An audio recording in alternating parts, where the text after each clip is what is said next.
ಮಾಡದಿರಿ ಸಂದೇಹಗಳ ಖಯ ಕೋಡಿ ಇದರೊಳಗಿಲ್ಲ ಧರ್ಮದ ಮೂಡಿಗೆಯೊಳಂಬಿರಲಿ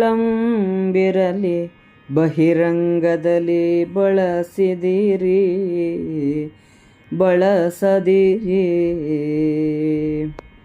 ಗೂಡು ಹಲವಿಹ ಪಕ್ಷಿಯೊಂದಿದ ನಾಡಬಾರದು ಸಾಕು ಚಿಂತಿಸಬೇಡಿ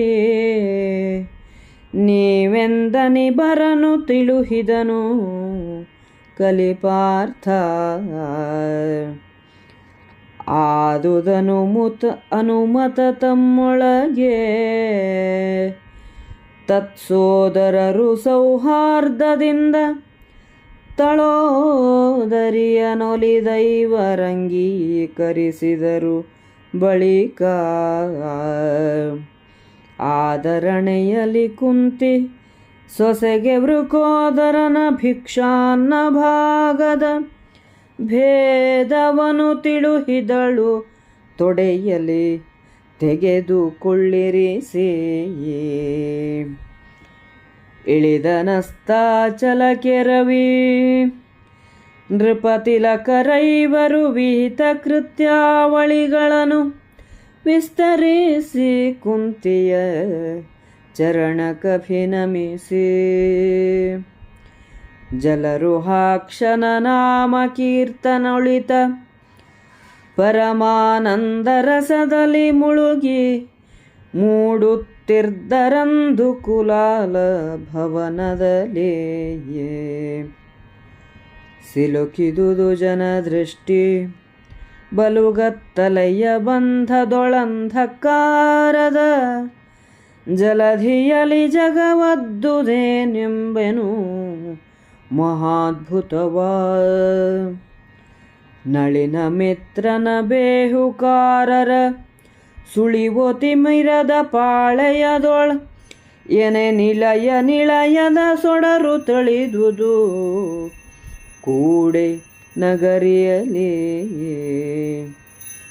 ಇವರಿಗುಂಟೆ ದೀಪ ತೈಲ ದ್ರವಿಣವಿಲ್ಲ ಕುಲಾಲ ಭವನಕ್ಕೆ ಕವಿವ ಕಗ್ಗತ್ತಲೆಯ ನುಗ್ಗೊತ್ತಿದುದು ಬೇರೊಂದು ನವಯುವತಿಯ ಭರಣಮಣಿ ರುಚಿ ನಿವಹವಾಕೆಯ ನಯನ ಕಾಂತಿಗಳವನಿಪತಿ ಕೇಳ್ನಿನ್ನ ಪಿತನ ಪಿತಾಮಹರ ಪರಿಯ. ಅರ್ಜುನನು ಮತ್ತೂ ಮುಂದುವರಿದು, ಅನುಮಾನ ಮಾಡಬೇಡಿರಿ, ಸ್ವಲ್ಪವೂ ಸಂಕೋಚ ಪಡಬೇಕಾಗಿಲ್ಲ. ಧರ್ಮದ ಬತ್ತಳಿಕೆಯಲ್ಲಿ ಆಚರಣೆಯ ಬಾಣವನ್ನು ಇಟ್ಟುಕೊಳ್ಳಿ. ಬಹಿರಂಗ ಮಾಡಬೇಕಾಗಿಲ್ಲ. ಹಲವು ಗೂಡುಗಳಲ್ಲಿ ಒಂದೇ ಪಕ್ಷಿ ಇದೆ. ಇದನ್ನು ಬಾಯಿ ಬಿಟ್ಟು ಹೇಳಬಾರದು. ನೀವು ಚಿಂತೆ ಮಾಡಬೇಡಿ ಎಂದು ಅಣ್ಣ ತಮ್ಮಂದಿರಿಗೆ ತಿಳಿಸಿದನು. ಕ್ಷೇತ್ರಜ್ಞಂ ಚಾಪಿಮಾಂ ವಿದ್ಧಿ ಸರ್ವಕ್ಷೇತ್ರೇಷು ಭಾರತ.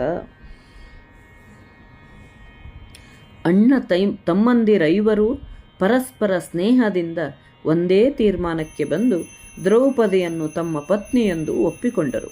ಕುಂತಿಯು ಸೊಸೆಯನ್ನು ತೊಡೆಯ ಮೇಲೆ ಕುಳ್ಳಿರಿಸಿಕೊಂಡು ಭಿಕ್ಷೆ ಮಾಡಿ ತಂದ ಅನ್ನವನ್ನು 2 ಭಾಗಗಳಾಗಿ ವಿಂಗಡಿಸಿ ಒಂದನ್ನು ಭೀಮನಿಗೂ ಇನ್ನೊಂದು ಭಾಗವನ್ನು ಉಳಿದವರಿಗೂ ಹಂಚಿಕೊಡುವ ವಿಷಯವನ್ನು ತಿಳಿಸಿದಳು.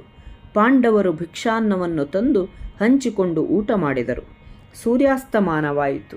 ಪಾಂಡವರು ಸಂಧ್ಯೋಪಾಸನೆ ಮಾಡಿ ಕುಂತಿಯ ಪಾದಗಳಿಗೆ ನಮಸ್ಕರಿಸಿದರು. ಭಗವಂತನ ನಾಮ ಸಂಕೀರ್ತನೆಯನ್ನು ಮಾಡುತ್ತಾ ಕುಂಬಾರನ ಮನೆಯಲ್ಲಿ ಪರಮಾನಂದ ಭರಿತರಾಗಿ ಕಾಲವನ್ನು ಕಳೆಯುತ್ತಿದ್ದರು. ಜಗತ್ತು ಕತ್ತಲೆಯ ಸಮುದ್ರದಲ್ಲಿ ಮುಳುಗಿ ಹೋಯಿತು.